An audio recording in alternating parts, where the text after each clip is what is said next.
솔직히 말씀드려가지고 월세가 500만 원이잖아요. 그러면 12개월 하면 얼마죠? 6천만 원. 5년이면 3억을 그냥 공중에 분해시켜버리는 거예요. 이 대표님이 이대로는 안 되겠다 하고 마음먹은 가장 큰 계기가 바로 건물을 사야겠다. 법인으로 전환해서 프랜차이즈까지 확장하면서 내 공장에서 내가 육가공까지 하면 너무 좋겠다 라는 생각이 드셨기 때문이라고 합니다. 팔면 또 양도세 또 내야 돼. 개인으로 매입하면 안 된다는 거예요. 그래서 매입한 건물의 1층, 2층에 프랜차이즈 직영점 또는 테스트 매장으로 활용하면서 자신의 브랜드를 플랫폼으로 전환하는 겁니다. 3층은 사무공간, 4층은 창고, 냉장 설비 등으로 구성해서 복합 용도 효율을 극대화할 수가 있다는 거예요. 이후 이 운영 데이터 기반으로 정보 공개서를 등록하고, 자, 오늘은 자영업 사장님들 아니면 일반 중소기업 사장님들이 도움될 만한 그런 말씀을 제가 하려고 하는데요. 이게 정말 대단히 중요한 이야기입니다. 요즘 월세 300, 500, 1000만 원 하는 곳 너무 많잖아요. 그래서 내가 이 월세만이라도 그만 내고 내가 월세 낼 돈으로 자산이라도 건물이라도 내 건물에서 장사하고 싶다 하신 분들이라면 이번 영상 끝까지 보시면 너무 좋을 것 같습니다. 솔직히 말씀드려가지고 월세가 500만 원이잖아요. 그러면 12개월 하면 얼마죠? 6천만 원. 5년이면 3억을 그냥 공중에 분해시켜버리는 거예요. 다 날리는 거라는 거예요. 이게 팩트입니다. 아시겠죠? 최근에 만난 실제 대표님에 대한 이야기를 좀 해드리려고 하는데요. 축산물 도매시장, 경매, 영업부장, 소, 돼지, 한우, 경매에만 거의 40년 이상 몸을 담아오신 그런 분입니다. 우리 알죠? 마장동 고깃집 체인점도 있고 마장동에서 고기 많이 우리 구매도 하고 먹기도 하잖아요. 처음에는 이 대표님 같은 경우는 남의 회사에서 일을 하면 기술 노하우를 쌓았고 12년에서 13년 전쯤부터 개인 사업자로 독립을 하게 됐다고 합니다. 그야말로 한우, 돼지, 내장, 정육, 유통 쪽 이런 쪽에서는 베테랑 중에 베테랑이라고 할 수가 있다고 보면 될 것 같습니다. 문제는 매출이 꾸준히 올라가는데 결국 남는 게 없다? 임대료, 이거 임대료로 나간 돈만 해도 월에 한 400만 원씩 12년이면 5억이 훌쩍 넘을 수밖에 없다는 거예요. 여기에 코로나 시기까지 겹쳐서 미수금은 악성으로 깔리고 그야말로 손에 쥐어지는 현금 흐름이 뚝뚝 끊겼다는 겁니다. 자, 임대료 12년 5억 이상, 그쵸? B2B 미수금 크게 발생. 사업하다 보면 거래처가 어렵고 그 위에 거래처가 어려우면 결국 결제대금, 미수금이 계속 밀릴 수밖에 없습니다. 그럼 나한테까지 영향이 올 수밖에 없다는 거죠. 이 대표님이 이대로는 안 되겠다 하고 마음먹은 가장 큰 계기가 바로 건물을 사야겠다.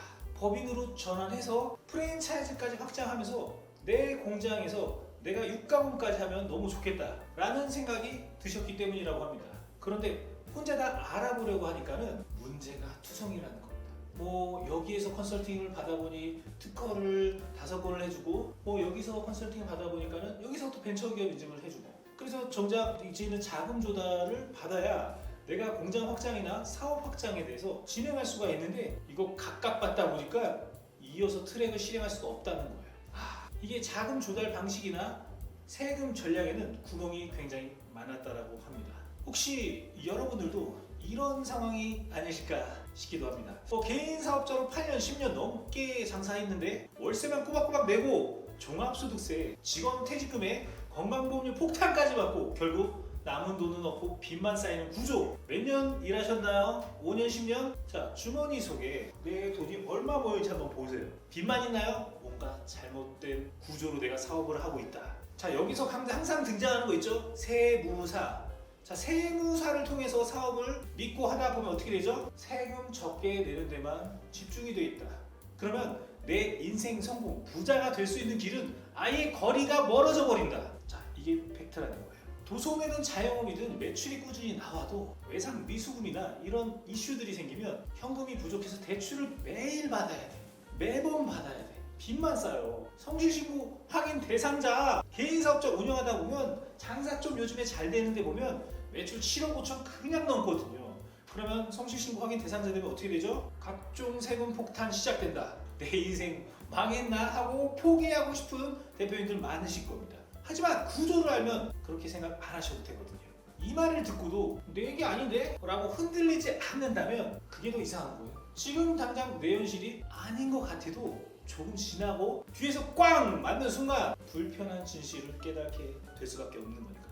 그럼 이런 상황을 어떻게 뒤집어야 될까요? 개인 사업자에서 벗어나서 자산을 모으고 그리고 법인 사업자로 운영하면서 어떻게 내가 최적의 플랜으로 부자로 될 수 있는 길을 갈 수가 있을까요? 이 중요한 맹점을 몰라서 그런 겁니다. 자, 진짜 매달 빠져나가는 월세만 줄여도 사업이 훨씬 여유로워지는 거 맞잖아요. 그래서 내가 진짜 이 대표자처럼 내가 자영업 하시는 분이면 상가를 매입해서 내가 장사할 수도 있고 꼬마 빌딩을 매입해서 내가 부동산 사업할 수도 있고 이분처럼 공장을 매입해서 자산하고 싶고 부자가 되고 싶은 그런 생각을 누구나 해보셨을 겁니다.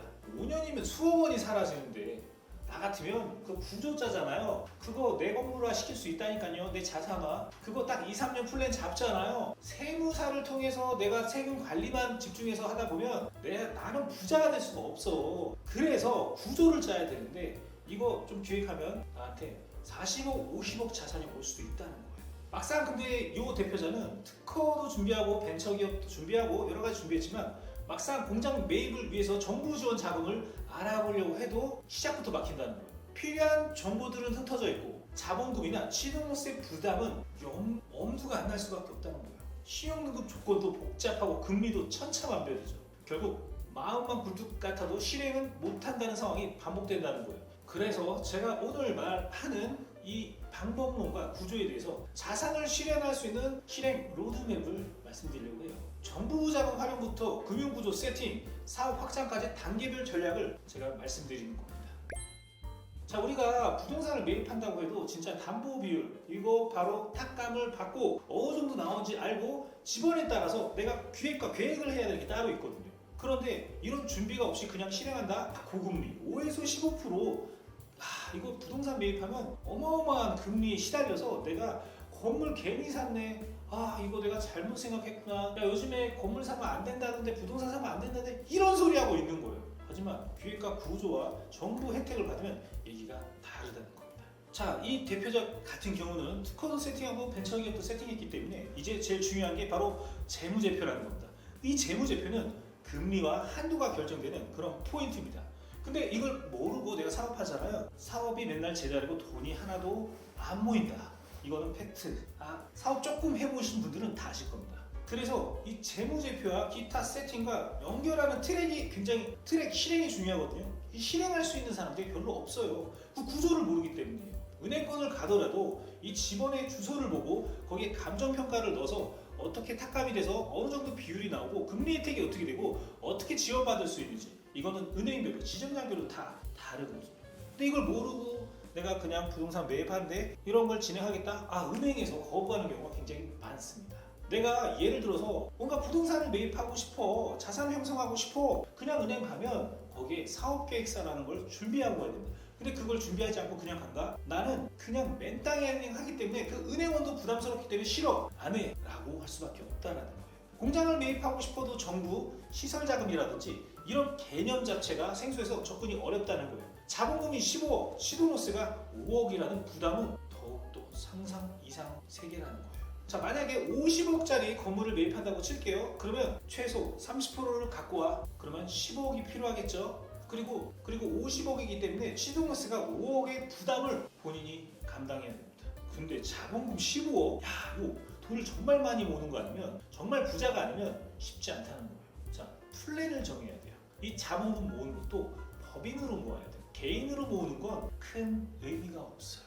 개인으로 모으는 건 세금과 여러 가지 재산세, 보유세, 부동산, 종합부동산세 모두 다 발생될 수밖에 없는 그런 구조. 팔면 또 양도세 또 내야 돼. 개인으로 매입하면 안 된다는 거예요. 그래서 법인 사업자를 활용해서 어떻게 해야 될지 이 그림을 짜야 됩니다. 우선 시설 자금은 일반 대출이 아니라 정부가 기준을 두고 심사를 하는 정책 자금을 말합니다. 법인 설립 상태, 업종 코드, 정관 재무제표 구조 등 세부 조건이 충족돼야 심사가 가능하다는 거예요. 여기에 벤처기업 인증이나 특허, 고용의 구조, 기업부설 연구소라든지 이런 게 더 붙으면 가점이라는 게 붙는다는 거예요. 여기에 벤처 인증이나 중요한 건 이런 구조를 한 번에가 아니라 단계별 구축을 해야 된다는 거예요. 그리고 실행하는 연결 파트너가 있어야 돼요. 대출 상담사라든지 은행 지점장이라든지 아니면 저희 같은 컨설팅 파트너십이라든지 뭐가 있어야 된다는 거예요. 이런 게 없이 그냥 진행하기에는 굉장한 부담으로 다가갈 수밖에 없다는 거예요. 자, 먼저 재무제표 이거 손질 세팅부터 해야 돼요. 그 정관, 정비, 업종 코드부터 세팅하고 이후에 인증 절차 전문가랑 협업해야 돼요. 이런 거 한 방에 해결하라고 하는 건 가장 안 좋은 형태입니다. 실제 사업 상태에 맞는 전략을 수립해야 되고 무리한 자금 설정은 심사에서 탈락하거나 실행 후 리스크로 이어질 수 있어요. 부동산 매입했다 바로 매각해야 되는 경우가 있어요. 그때 20억씩 막 손해보면 완전 개피 보는 겁니다. 그렇다면 이런 구조를 제대로 구축하고 실제 자금을 받으려면 금융기관에서 무엇을 많이 보게 되나? 자, 모른다는 이유로 기회를 놓쳐버린 대표님들이 너무 많습니다. 아까 말씀드린 대표자님은 마장동에서 정육 도소매를 해오는 이 대표님들 같은 상황이었는데요. 매달 월세 400만 원씩 5년이면 2억이 그냥 넘죠. 마음은 매입 쪽으로 기울었지만 작은 구조가 막연하고 정부 지원금이라는 말을 듣고도 실천하지 못해요. 그리고 내가 급여를 어느 정도 설정하냐에 따라서 개인 소득이 크게 잡힐 수밖에 없는데 그러면 4대 보험 건강보험료가 부담될 수밖에 없다는 거예요. 하지만 이걸 내가 하겠다고 한다면 바로 이런 조언을 받아서 가결산부터 재정비를 시작하고 시설 자금 실제로 승인받을 수 있는 구조를 짜야 돼요. 보통 이걸 몰라서 못하는 경우가 굉장히 많거든요. 자, 내가 이런 재무제표라는 기초적인 구성과 파트너십이 구축이 돼 있다고 한다면 매입 단계에서는 첫째 지번 확인과 용도 지역 확인이 필수입니다. 사업 가능 여부뿐만 아니라 건폐율이나 용적률에 따라서 확장 여지가 결정되기 때문이에요. 거기에 맞서 감정평가서를 확보를 해야 되거든요. 금융기관에는 실제 담보가치평가서가 사용되므로 이 수치를 통해서 우리가 자금 실행 비율이 결정됩니다. 셋째로는 계약서의 구성입니다. 단순 매입이 아닌 사업 목적의 구매라는 항목을 명시를 해야 돼요. 주 세제 혜택에 유리한 것까지 같이 혜택을 볼 수 있다는 거예요. 마지막으로는 취등록세 감면이나 지자체 지원 프로그램을 병행해서 검토해야 돼요. 초기의 현금 부담을 낮추는 전략이 필요하다는 거예요. 이런 준비를 거치면 단순한 건물 매입이 아니라 사업 확장을 위한 자산 전략으로 연결된다는 거예요. 향후 지가 상승이라든가 설비 투자 연계 그리고 고정비 절감이라는 삼박자 효과를 기대할 수가 있습니다. 무작정 싼 물건을 고르는 것보다는 용도 확장성, 금융 조건, 탁감을 했을 때 감정평가 비율이 높게 나오는 거 거기에 조건을 통합적으로 판단을 해야 된다는 거예요. 전문가의 물건 분석을 반드시 거쳐야지 후회 없는 선택이 된다는 겁니다. 건물을 매입했다면 이 자산을 사업에 어떻게 연결해야 될까? 자, 여기 아까 말씀드린 마장동 대표님을 사례로 말씀드리자면 자, 이 자산을 기반으로 내가 매장 확장, 프랜차이즈 전략을 사용할 수도 있는 거죠. 매입한 건물의 1층, 2층에 프랜차이즈 직영점 또는 테스트 매장으로 활용하면서 자신의 브랜드를 플랫폼으로 전환하는 겁니다. 3층은 사무공간, 4층은 창고, 냉장 설비 등으로 구성해서 복합 용도 효율을 극대화할 수가 있다는 거예요. 이후 이 운영 데이터 기반으로 정보 공개서를 등록하고 가맹점 모델을 확장하면 실질적으로 사업 레버리지가 발생된다는 거예요. 특허 제품, 브랜드 차별성, 생산 유통, 통합이 이루어지려면 경쟁력은 더욱 높아지고 투자나 유치, 부가가치 수익은 부가수익 모델로 확장도 가능하다는 겁니다. 이렇게 구조화된 사업은 외부 신뢰도 상승과 함께 지속 가능한 수익 구조를 만들어낼 수 있다는 거예요. 브랜드 시설 운영 통합된 모델로서 확장 가능성이 굉장히 높아진다는 거죠. 단, 직영 운영에 데이터 없이 가맹 확장을 시도하는 것은 리스크가 너무 크거든요. 안 돼요. 운영 시뮬레이션을 충분히 확보하고 가맹 관리를 위해서 인프라 확보도 병행돼야 된다는 겁니다. 마지막으로 전체 내용을 정리하고 어떤 순서로 실행하면 좋을지 한번 볼까요? 자, 공장 매입 실행 가능한 단계를 한번 나눠서 얘기해보자면 오늘 영상에서 지금 말씀드린 거 공장을 자산화하는 실행 전략을 처음부터 끝까지 단계별로 내가 실행하고 전략을 준비해야 됩니다. 정부 자금 조건부터 벤처 인증, 자산 기반, 프랜차이즈 확장까지 생각만 했던 계획 실행을 가능한 구조로 바꾸는 전략을 모두 담아야 됩니다. 정보가 없어서 못한다? 이제는 구체적인 플랜으로 실행을 전환해보세요. 지금 바로 자신의 상황을 점검해보세요. 내가 월세를 정말 많이 내고 있다. 그러면 이런 정부 지원을 받기 위한 뭔가 준비를 단계별 실행해야 된다. 다음 영상에서는 자산화 이후의 세금 전략이나 전략 가업 승계, 장기 부동산 운영 방법까지 구체적으로 한번 제가 준비해 보도록 하겠습니다. 절대 놓치시면 안 됩니다. 저희 머니해결사 정대표 팀에서 실제로 컨설팅한 사례를 한번 말씀드리려고 하는데요. 이분 같은 경우는 도소매, 주방 그리고 생활용품을 판매 도소매 사업자 대표였습니다. 20년간 사업을 해도 통장에 돈이 남지 않았고 개인 사업자로 괜히 버티고 세금으로 모든 게 다 남지 않는 구조로 돌아갈 수밖에 없었어요. 그러니까 종합소득세 폭탄과 건강보험료 연달아 폭탄으로 맞을 수밖에 없었죠. 대표님이 나이가 들어서 일하기 힘들고 월세 내기도 부담이 많아졌다는 거예요. 그래서 법인 전환을 통해서 법인 설립하고 기업부 설립연구소, 벤처기업 인증 그리고 정부 정책자금 3억 원에서 5억 원 사이를 받아내며 그중에 일부는 사무실 겸 창고까지 매입을 하고 원래 매달 300만 원씩 나가던 월세가 자기 자산 대출 이자로 바뀌게 된 거죠. 그 덕에 장기적으로 건물의 값도 올라가고 그 자산은 대표님의 몫이 되는 거거든요. 예전에 한 대표자는 의류 도소매의 대표자가 8년째 개인 사업자로 버텼거든요. 매출만 늘리면 되겠지? 아니죠. 개인 사업자 매출이 늘어날수록 계속 빠지거든요. 결국 뭐냐면 세금 계속 중과되고 건보료가 늘어나고 직원 퇴직금을 주다 보니까 이거 뭐 적자야 계속. 결국 빚만 지고 정리하게 된 케이스가 있습니다. 이런 건 안 돼요. 그래서 제가 말씀드린 이 구조를 짜서 가야 된다는 거예요. 자, 그래서 이런 법인을 설립하고 여기서도 돈을 사용하는 방법이 굉장히 중요한데요. 법인 돈은 대표의 돈도 아니고 법인 돈도 아니다. 하지만 잘만 활용하면 대표가 부자가 될 수 있는 툴로 성장시킬 수가 있다. 복잡하고 어렵다. 밑에 상담 링크, 상담 문의 남겨주시기 바랍니다. 저희가 전문 팀장을 배정해서 1차 무료 상담 무료로 무상으로 해드리고 있거든요. 점검과 진단 그런 것도 함께 진단해드립니다. 개인 사업자로 버티기만 하면 세금 피할 길 없으니까 자금 조달 한계도 옵니다.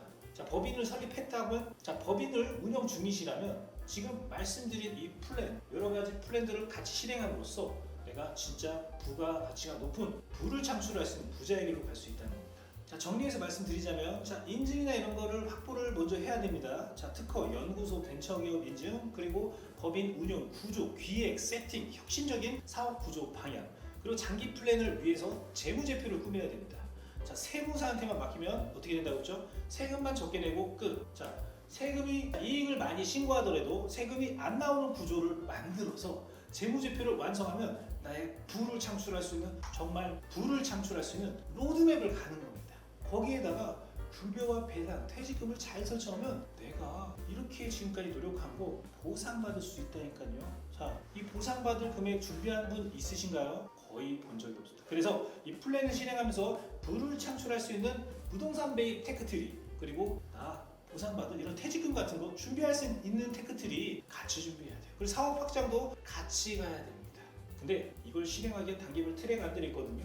그걸 실행 안 하면 아무 의미가 없어요. 오늘도 시청해주셔서 너무 감사하고요. 다음 영상에서는 더 좋은 영상으로 다가오도록 하겠습니다. 좋아요, 구독 아시겠죠? 감사합니다. 이번 영상을 만든 PD가 추천하는 영상도 보고 가세요. 머니 해결사의 다른 영상도 즐기시려면 구독 버튼을 꼭 눌러주세요. 이번 영상을 만든 PD가 추천하는 영상도 보고 가세요. 머니 해결사의 다른 영상도 즐기시려면 구독 버튼을 꼭 눌러주세요.